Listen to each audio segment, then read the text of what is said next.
नमस्कार दोस्तों, Himachal now news में आपका एक बार फिर से स्वागत है। आज खबर कुछ संतों के पे आए संकट को लेकर है। क्या पालघर, महाराष्ट्र या राजस्थान जैसी घटना हमारे प्रदेश में भी हो सकती है? मगर इसका अंदेशा पैदा हो रहा है। सरकार, प्रशासन, पुलिस सब बेखबर हैं और सनातन धर्म के रक्षक यहाँ के संत अब देवभूमि हिमाचल प्रदेश में भी संकट में आ गया है। ठाकुरों का मान यानी ठाकुरों के पितरों को समर्पित नाहन विधानसभा क्षेत्र की बर्मा पापड़ी पंचायत में स्थित ठाकुर द्वारा मंदिर की 30 बीघा जमीन को सुनियोजित षड्यंत्र के तहत हड़प लिया गया है। और यही नहीं, यहाँ मंदिर की देखभाल कर रहे संतों की जान को भी कथित षड्यंत्रकारियों से खतरे का अंदेशा जताया जा रहा है। सर, ये जो मंदिर है ना, कम से कम आज से क्या नाम है इस मंदिर का? इस मंदिर का नाम श्री ठाकुर द्वारा है जी। और ये ठाकुर द्वारा जितने भी हमारे हिमाचल में और भी हैं, यही एक हमारा एक मंदिर है किसी कारणवश जो पिछड़ा रह गया, ये आपसी लोगों की वजह से। इसकी जितनी ज़मीन थी वो सब लोगों ने हथिया रखी है और इसीलिए यहाँ के लोग मंदिर में महात्मा को नहीं चाहते कि यहाँ की कोई डेवलपमेंट हो, कोई मंदिर में कोई महात्मा छा करके बैठे और इसका कोई विकास करे। और यहाँ इतना प्राचीन मंदिर है हमारा, 400-500 वर्ष पुराना है, जो आज की धरोहरों में गिना जाना चाहिए था, लेकिन ये ऐसे ही रह गया यहाँ पे। और वो सिर्फ यहाँ के लोगों की वजह से। इससे ज़्यादा मैं यहाँ के बारे में कुछ ज़्यादा नहीं कह सकता। ये आपसी लोगों की होती आ रही है। हर बार इलेक्शन आता है, जब राजनीति आती है, 5 साल बाद जागते हैं लोग। 5 साल से पहले नहीं जागेंगे, 5 साल तक कहाँ रहते हैं? मंदिर में कोई महात्मा रोटी खा रहा है, क्या खा रहा है, कोई पूछने वाला नहीं है महात्मा से। क्या उसको सुख है, क्या दुख है, क्या उसको कोई है, ऐसे कोई लोगों से मतलब नहीं है। बस सिर्फ अपनी राजनीति और मंदिर से जो ज़मीन के बारे में सोचना, बस, और कुछ नहीं से ज्यादा है। असल में माजरा यह है कि ठाकुर द्वारा मंदिर व इसकी तमाम जमीन की देखभाल आदि की जिम्मेवारी श्री पंचायती अखाड़ा महानिर्वाणी के महंत श्री भीमापुरी जी महाराज को सौंपी गई थी। यह जिम्मेवारी उन्होंने बाकायदा पंचायत के प्रस्ताव व करीब प्रदेश के 100 से अधिक जाने माने साधु महात्माओं की उपस्थिति में की। पंचायत के प्रधान रीता ठाकुर सहित 200 से अधिक ग्रामीणों की सहमति का एक प्रस्ताव भी तैयार हुआ। महंत भीमापुरी जी का पट्टा अभिषेक किया गया। ऐसा इसलिए किया गया क्योंकि यहाँ पहले भी संत महात्माओं का बसेरा रहता था और यहाँ संतों की समाधियां भी थी। अब दिक्कत कुछ ऐसे अधर्मी लोगों को हुई जिन्होंने मंदिर की करीब 30 बीघा जमीन पर कब्जा किया हुआ था। और यही नहीं, इस जमीन पर बिना महंत या पंचायत की अनुमति के स्कूल व साइंस लैब भी बना दी गई। हैरानी तो इस बात की है कि लैब व स्कूल के बनाते समय विभाग ने जमीन का ना तो हस्तांतरण कराया और ना ही कोई ऐसी प्रक्रिया अपनाई गई। तो अब नेता या सरकार संतों व सनातन धर्म की रक्षा के जो बड़े बड़े दावे करती है, आज उन्हीं संतों पर संकट खड़ा करवाकर निजी हित भी साधे जा रहे हैं। सूत्रों की माने तो गांव की एक सड़क को पक्का व चौड़ा किया जा रहा है और इसका मुआवजा खाने की एवज में साधुओं को यहां से खदेड़ने का एक ऐसा सुनियोजित षड्यंत्र भी रचा गया। हुआ क्या कि कोरोना काल में सरकार के द्वारा मंदिरों को बंद रखने के आदेश दिए गए थे। ऐसे में जो महात्मा यहां रह रहे थे, सेवा कर रहे थे, मंदिर की देखभाल कर रहे थे, वो बीमार हुए और यहां से कुछ दिन के लिए काला आम स्थित काली मंदिर में इलाज के लिए चले गए। वहां उनकी देखभाल भी हो सकती थी और पीछे से एक फर्जी कमेटी बनाकर कुछ अवसरवादियों ने एक ऐसी कमेटी बनाई और इस मंदिर पर अपना नाजायज कब्जा जमा लिया।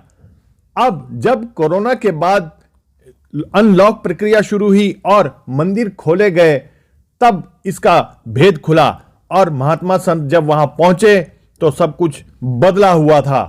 कुछ लोगों को ऐसे फर्जी प्रस्ताव बनाकर पट्टाधारी महंत की इजाजत के बगैर कमेटी बना लेना एक बड़ी जांच का विषय है।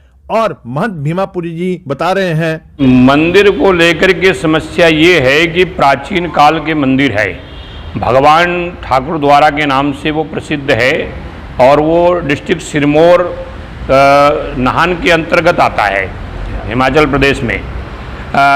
ऐसा है कि पहले वहाँ परंपरा रही है सन्यासियों की, संत महात्माओं की, और उस परंपराओं को लेकर के बहुत सारे संत वहाँ आए भी, कुछ संत ब्रह्मलीन भी हो गए, संतों की तपस स्थली रही है वो। पीछे पूर्व में क्या हुआ है कि वहाँ पर मेरे को बुला करके कुछ ग्रामीणों ने उस मंदिर की सारी व्यवस्था संभलाई। वहाँ पर मुझे जो है मेरा पट्टाभिषेक किया। कम से कम 200 लोग एकत्रित थे। वहाँ के नगर के प्रधान थे, रीता ठाकुर जी थी, प्यारे मोहन जी थे, और काफ़ी अलग अलग दूर से लोग आकर के, और मेरे को डिस्ट्रिक्ट हमीरपुर से और डिस्ट्रिक्ट कांगड़ा से और सिरमौर के स्थानीय कई लोग थे। उनने मेरे को वहाँ की व्यवस्था संभलाई।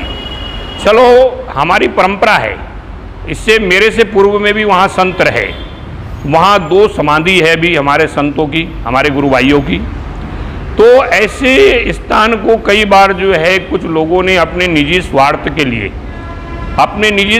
के लिए हमारे धर्म का और या हमारे देवालय का हनन किया है। उसमें वहाँ 40 बीघा जमीन थी भगवान ठाकुर द्वारा के नाम से।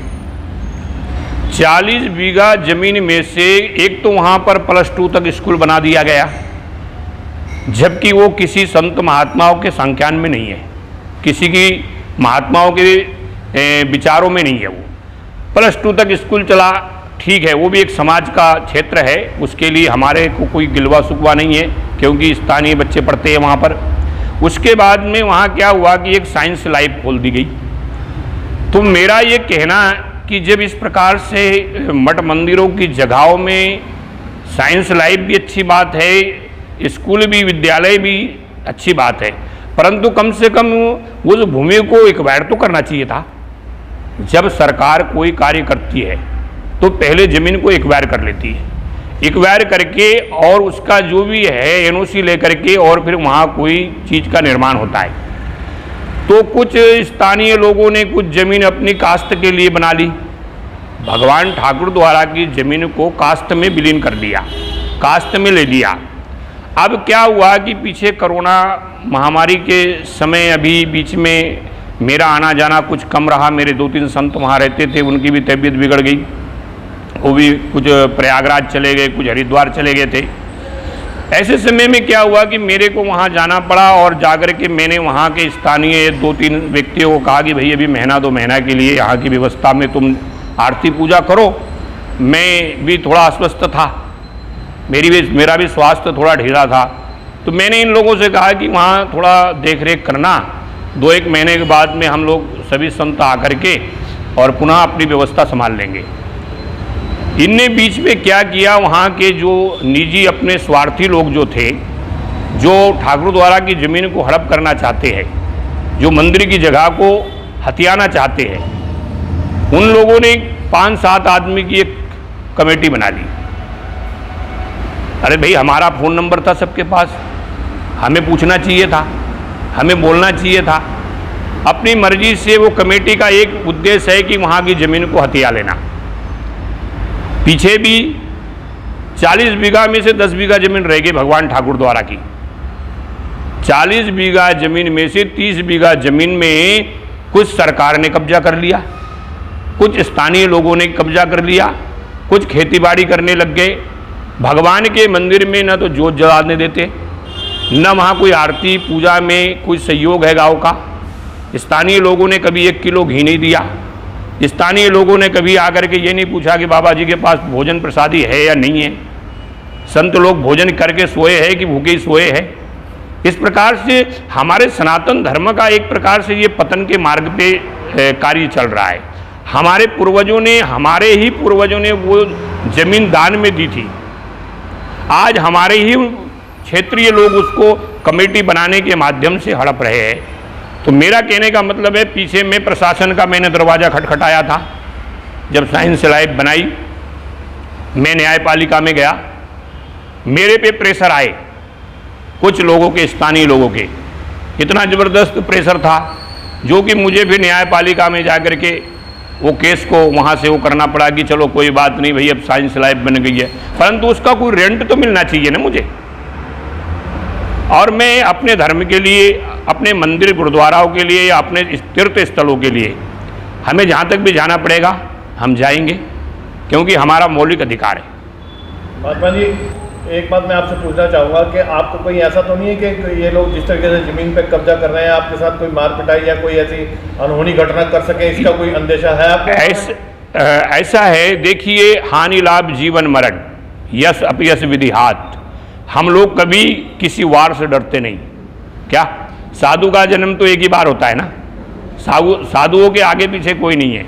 ये प्रयास तो है वहाँ, अभी वहाँ के लोगों ने कुछ जो कमेटी बनाना चाहते हैं या कमेटी का गठन करना चाहते हैं या संत महात्मा को वहाँ से निकालना चाहते हैं, उस अपने निजी स्वार्थ के लिए उस जमीन को हड़पना चाहते हैं, तो कहीं न कहीं मन के अंदर ये तो है कि यहाँ बाबाओं को खदेड़ दिया जाए, परंतु हम इन चीज़ों से डरते नहीं हैं। मैं समय आने पर न्यायपालिका में या हम किसी पुलिस प्रशासन से ये बात करेंगे, परंतु अभी तक के ऐसी कोई मुझे धमकी तो नहीं आई है। पर आजकल जड़ जोरू और ज़मीन, इसके लिए तो कभी भी कई संतों के हमारे कत्ल कर दिए गए हैं। कई संत महाराष्ट्र के अंदर और हम गुजरात, मध्य प्रदेश, ये देवभूमि हिमाचल में कभी ऐसा सुना नहीं था जो आज सुनने को मिल रहा है, देखने को मिल रहा है। हिमाचल तो देवताओं की भूमि है, साक्षात जगदम्बा यहाँ विचरती है। ये तो बहुत शक्तिपीठ है हिमाचल, भगवान शिव का ससुराल है, परंतु यहाँ पर भी अब जो है अपने निजी स्वार्थ के लिए हिमाचल प्रदेश में भी संतों के ऊपर जो है वो लोगों की तीखी नज़र हो गई है और लोग चाहते हैं कि मठ मंदिरों को ध्वस्त कर दिया जाए अपने निजी स्वार्थ के लिए। कुछ लोगों की ये सोच है, तो हम प्रशासन से गुहार करेंगे, समय आने पर हम जाएंगे न्यायालय में भी जाकर के दरवाज़ा खटखटाएंगे न्यायपालिका का जी। तो हम तो यही प्रार्थना करेंगे कि इनको भी सद्बुद्धि दे, ये सहयोग करे, संतों का सहयोग करे, यही मेरी कामना है। हम इनकी करेंगे कि इनको बुद्धि प्राप्त हो, इनको भगवान शक्ति दे। तो कोर्ट ने इन लोगों से पूछा कि इसका एनओसी लेकर के या मंजूरी लेकर के किया है कि वैसे ही आपस में कर दिया, तो इन लोगों ने आपस में ही गोलमाल करके इसको कब्जा किया, इस पर लैब बनाना शुरू कर दिया। तो हम लोगों ने कोर्ट केस किया तो कोर्ट ने क्या किया, स्टे ले लिया। फिर अब स्टे लेने के बाद जो है अब लगे लोग दौड़ने, बिंदर साहब भी इसमें शरीक थे, तो वो भी हमारे पास पहुँचे वहाँ पेवा तक, जहाँ हमारा मंदिर है ना श्री बगलामुखी माता का। तो कहे कि आप जो कहोगे वो करने के लिए हम तैयार हैं, लेकिन इसका काम चालू करो। तो हम लोगों ने फैसला किया इस बारे में कि ये जो ज़मीन है मंदिर की ज़मीन, और ना कोई एक्वायर कर सके, इसके लिए हम बाउंड्री बनाएं। तो बाउंड्री बन गई, हम लोग सुचारू रूप से रहे 3-4 साल, 15 की बात है। तो उसके बाद जो है हम लोग किसी कारणवश एक साधु को रखे थे, तो रहा बेचारा, बस उसको रहा नहीं गया, तो आकर के चाबी जो है हम लोगों को दे दिया कि बाबा जी अब हम यहाँ रहेंगे नहीं। तो ले करके वो चाबी यहाँ एक सेवक है नारायण करके, उनको चाबी दे दिया। अब वो लोग पता नहीं किस तरह से क्या किए कि इन लोगों ने कमेटी बना दी, बिना पूछे ही बात देके कहे कमेटी बनाओ, लेकिन सेवा दल बनाओ, मंदिर के लिए विकास के लिए काम करो, कोई नहीं रोकता। हम लोगों से जो सहयोग होगा वो भी दे सकते हैं, हाँ, और लगाई रहे। यहाँ कुछ नहीं था, ये सब हम ही लोग ने करवाया। बाबे का क्या काम है, तो मंदिर में तो बाबे ही रहेंगे और क्या करेंगे। तो बाबे को हटा रहे, चोरी किए हों, जारी किए हों, बदमाशी किए हों, हाँ, तो इसका सबूत दो। यहाँ से लूट करके ले गए हों, हम लोग किए, यहाँ लगाए 3-4 लाख रुपए लगाए सारा। बाबा जी को गांव वालों ने चद्दर दी, यहाँ का मालिक बना दिया। उन्होंने लिख के दिया था कि गांव का कोई भी आदमी इसमें इंटरफेयर नहीं करेगा। उसके बाद में बाबा जी जो हैं कि किसी कारण से बाहर निकल जाते हैं। यहाँ पे बाबा जी जो रह रहे थे वो बीमार हो गए या कोई काम पड़ गया लॉकडाउन की वजह से, तो वो बाहर चले गए। उसके बाद में इन्होंने कमेटी बनाई। बाबा जी ने यहाँ कम से 2-2.5 लाख रुपया लगा दिया है, यहाँ से लेकर के नहीं गए, क्योंकि यहाँ कोई पैदावार ही नहीं है कि कोई पैदावार है, यहाँ तो बाबा जी लगा रहे हैं। जब बाबा जी लगा रहे हैं, आपने उसको चीज़ सौंप दी, तो फिर आप उसके ऊपर अधिकार क्यों कर रहे, किस बेस पे कर रहे? या तो बाबा जी ने कोई गलत कार्य किया हो, उस बेस पे करो, या बाबा जी उसको अच्छी तरीके से ना चला रहे, उस बेस पे करो। कोई तो न कारण होगा ना। फिर अगर आकर के किसी भी साधु को अगर कोई भी आदमी तंग करता है तो ये अच्छा है या बुरा है? गलत ही है ना। जब आपने हमें चीज़ दे दी तो हमारी मर्जी है ना, किस हिसाब से उसको कैसे चला रहे हैं, गलत तो उसका प्रयोग नहीं कर रहे। बहरहाल मामला बड़ा गंभीर है। जर जोरू जमीन जहां पर किसी की भी नीयत डोल जाती है, कहीं ऐसा ना हो कि पालघर जैसा कांड यहां भी हो जाए और जिसके कारण प्रदेश की सरकार को पूरे देश में निंदा का पात्र बनना पड़े। HNN न्यूज के लिए नाहन से, बर्मा पापड़ी से शैलेश सैनी की रिपोर्ट।